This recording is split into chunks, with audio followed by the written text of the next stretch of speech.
it is Sunday and not very fun day, but yeah, देर से उठना is what Sunday is for me. So I am very happy कि आज मैं देर से उठी हूँ. There is no going to duty. So yeah.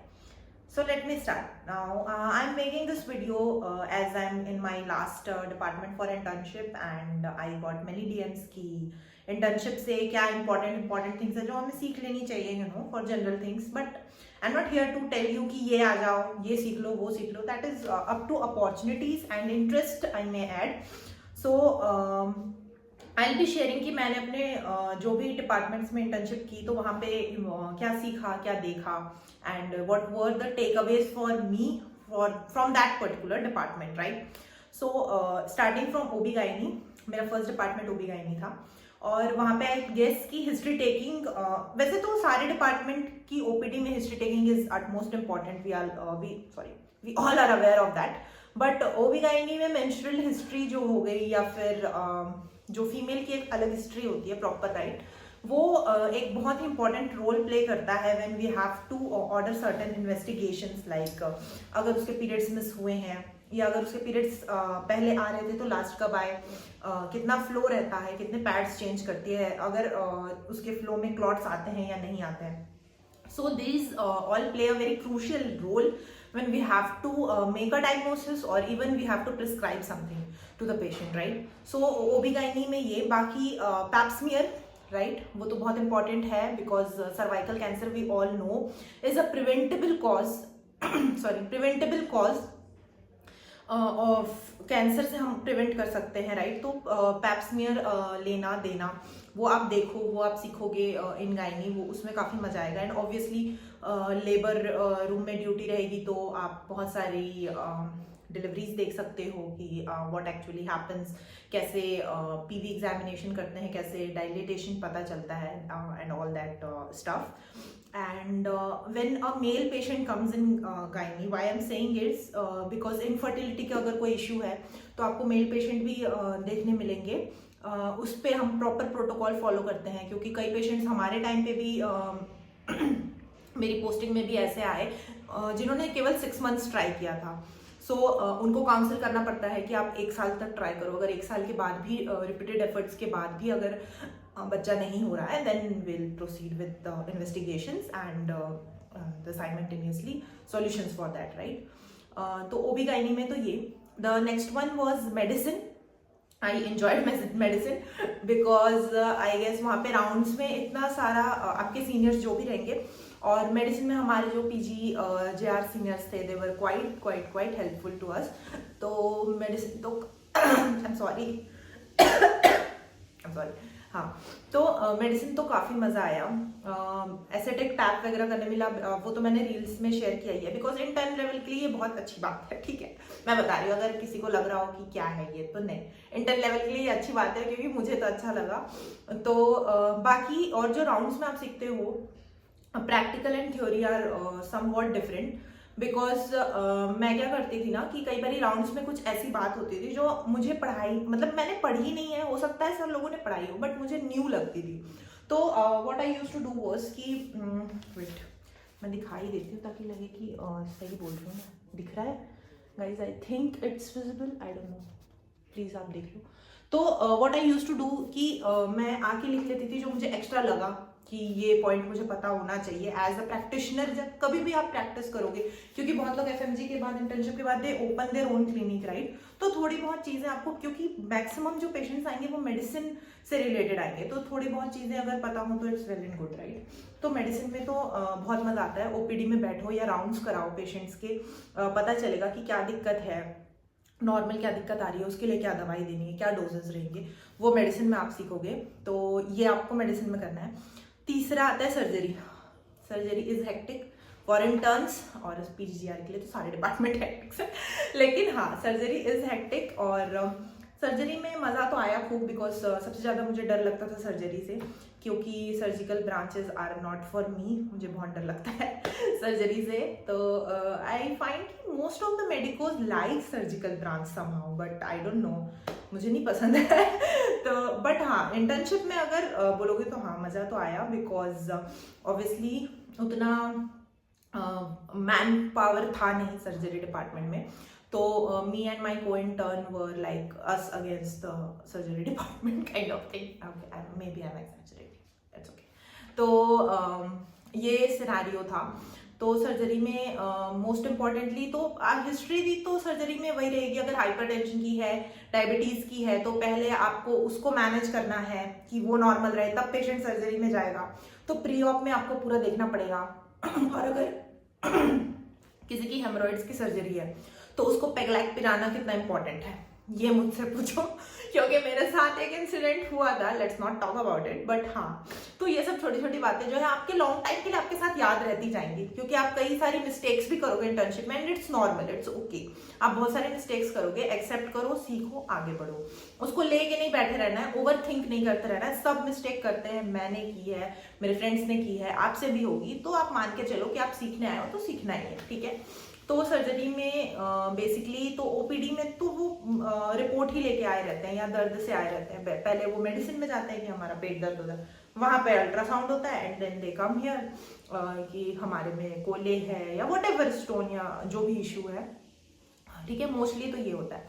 तो surgery में अगर वॉश इन करने का मौका मिल रहा है तो वेल एंड गुड। मुझे लैब कोली में मिला था, तो 2 घंटे तक तो मेरे को रिट्रैक्टर ही खड़े करना पड़ गया था, बिकॉज द केस थोड़ा सा कॉम्प्लिकेट हो रहा था। तो काफी देर तक, मतलब 3 केसेस थे लैब को लेके, तो मैं रिट्रैक्टर पकड़ के ही करती हूँ। मैं बिल्कुल ऐसे सोच रही हूँ कि सर्जरी तो मेरे लिए है ही नहीं, मैं क्या कर रही हूँ यहाँ पे। बट हाँ, इंटर्न जब वहां पे रहोगे तो उस टाइम पे तो अच्छा लगता ही है कि वॉश इन हो रहे हैं, एकदम ऐसे फील आता है अच्छा वाला। तो हाँ, just like the Kabir Singh one, I am a bloody surgeon. तो वो वाली फील आएगी एज एन इंटर्न ओनली, ठीक है।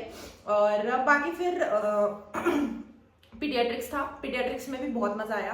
24 आवर्स शिफ्ट लगती थी, क्योंकि उस टाइम पे 2 इंटर्न ही थे, मैं और मेरा को इंटर्न, तो हमारी 24 आवर्स लगती थी ऑल्टरनेट। उसमें डिलीवरी रूम में नियोनेटल रिससिटेशन करना, सक्शनिंग, और जो भी जैसे विटामिन के एडमिनिस्ट्रेशन हो गया या जो भी करना होता था, वो सब हमें सिखाया गया। और उसमें भी बहुत बहुत मजा आया, क्योंकि पीडियाट्रिक्स डिपार्टमेंट अच्छा है, बस मुझे बच्चों का रोना आई एम लाइक कि यार नहीं, तो मुझे ज़्यादा अच्छा नहीं लगता है। बट हाँ, पीडिया में मज़ा भी आया, क्योंकि सीखने को बहुत कुछ मिलता है।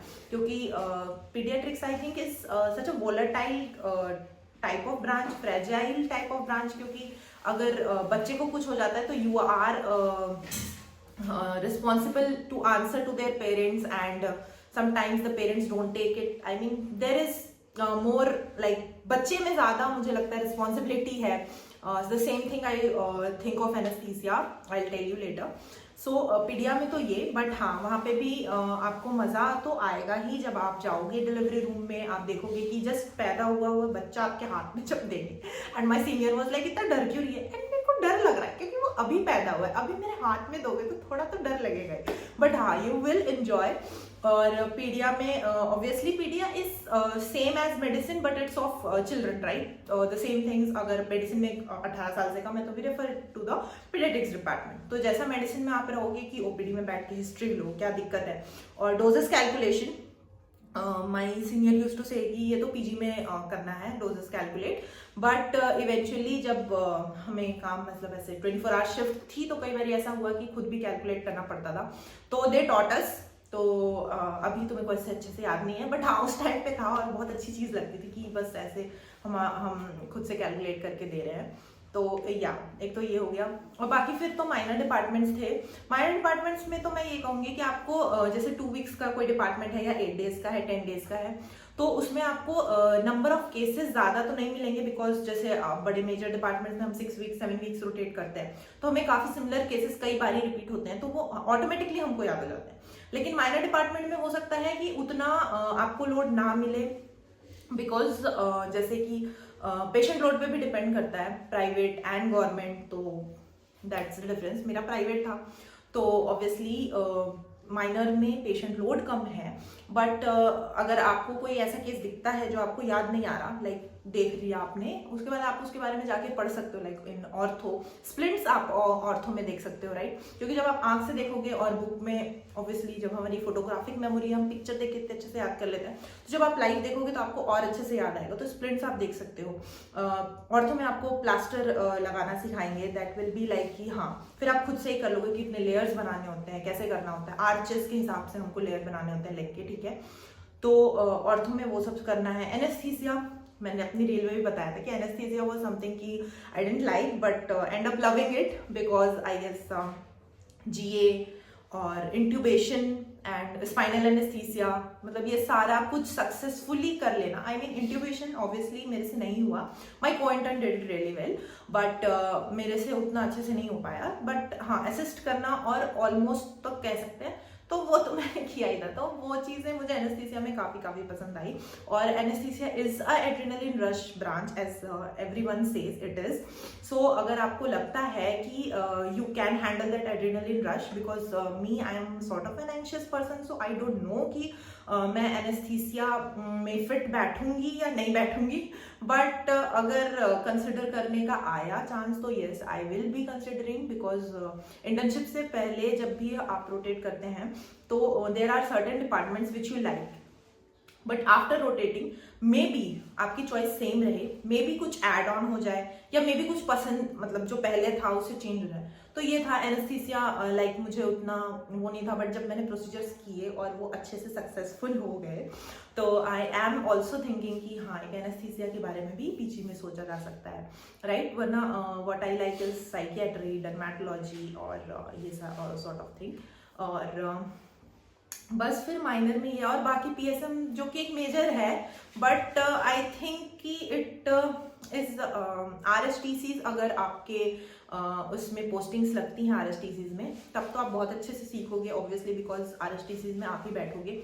और अगर फील्ड विजिट वाली आपकी पोस्टिंग है, तो उसमें मुझे ऐसा लगता है कि आप कॉमन मैन की प्रॉब्लम ज़्यादा अच्छे से समझ सकते हो, जब वो आपको बताएंगे कि वो फॉलोअप के लिए क्यों नहीं जाते, राइट। क्योंकि अगर हम ओपीडी में, मेडिसिन ओपीडी में बैठे हैं और हमने लिख दिया कि follow up after 7 days, but most of the time patients follow up नहीं करते हैं। तो ये चीज़ क्यों है, ये आपको जब आप कम्युनिटी मेडिसिन में फील्ड विजिट में जाते हो तब आपको पता चलता है।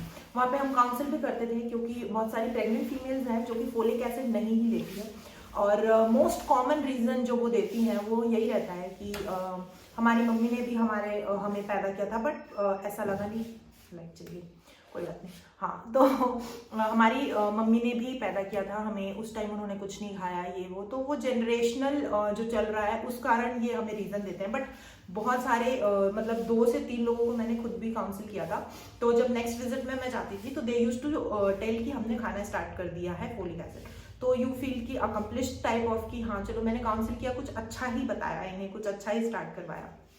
तो पीएसएम में ये, बाकी माइनर्स में वही है, जैसे ऑफ्थेल हो गया या ईएनटी हो गया, मोस्टली आप ओपीडी में ड्यूटी लगेंगी। तो जो कॉमन प्रॉब्लम है, जो कि हो सकता है कोई आपको फोन करके भी पूछ ले कि लाइक आई में ड्राइनेस हो रही है या आंख लाल हो गई है या कुछ हो गया है, तो आप थोड़ी चीजें जैसे ऑफ्था में क्या देंगे या ऐसी क्या है, अपने सीनियर से पूछ सकते हो। कोई पेशेंट आ रहा है तो खुद देख सकते हो। ऑफ्था में ऑफ्थेल्मोस्कोपी जो करोगे वो आप ऑफ्थेल्मोस्कोप से आप देख सकते हो, राइट। तो माइनर्स में मेनली तो आपका ओपीडी ही रहेगा, और मेजर्स में जो बहुत सारे प्रोसीजर्स होते हैं वो, और जहाँ पे भी जब भी मौका मिलेगा ऑब्वियसली आपको आगे बढ़ के सीखना है। ये नहीं सोचना है कि नहीं आता तो क्या सोचेगा लोग, इट्स ओके, नहीं आता ठीक है, सिखाओ। क्योंकि माई सर्जरीज SR यूज्ड टू से मी कि अगर तुमको कभी भी सीखना है, बिल्कुल बेशरम हो जाओ कि हाँ सिखाओ, मुझे नहीं आता, 0 में सिखाओ मुझे। तो बिल्कुल ऐसे ही हो जाना है और बिल्कुल ऐसे ही सीखना है, बिकॉज स्टार्टिंग के इंटर्नशिप डेज में हमें लगता ही है कि वी डोंट बिलोंग हियर, क्योंकि हम 5 साल तो कहीं और पढ़ के आए हैं। अगर उस हॉस्पिटल में जब हम इंटर्नशिप करेंगे या उस यूनिवर्सिटी से करते हैं तो ऑब्वियसली हमारे फ्रेंड्स रहते हैं हमारे साथ, जो हम जिसके साथ हमने पढ़ाई की है, तो वो एक डिफरेंट फीलिंग होती है। और जब हम यहाँ पे इंटर्नशिप करते हैं तो हमें न्यू फ्रेंड्स मिलते हैं, कैसा को इंटर्न मिलेगा, कैसे लोग मिलेंगे, ये भी एक बहुत इंपॉर्टेंट रोल प्ले करता है। बट आई होप कि सबको अच्छे लोग मिले और को इंटर्न्स, बिकॉज सीनियर्स तो दोनों तरह के मिलेंगे, अच्छे भी मिलेंगे और टॉक्सिक भी मिलेंगे। वो आपको उसके लिए प्रिपेयर्ड रहना पड़ेगा, बिकॉज सैडली इन इंडिया ये तो कंटिन्यू रहेगा ही। तो बस ये है कि आप वो टॉक्सिसिटी कैरी ऑन ना करो और बस अच्छे से इंटर्नशिप दो and make your self mind clear कि हाँ मुझे इसी से पीजी करनी है अगर and start working towards your goal and I will be, I'm not on that pace right now, but I will for sure. And that's it. Thank you.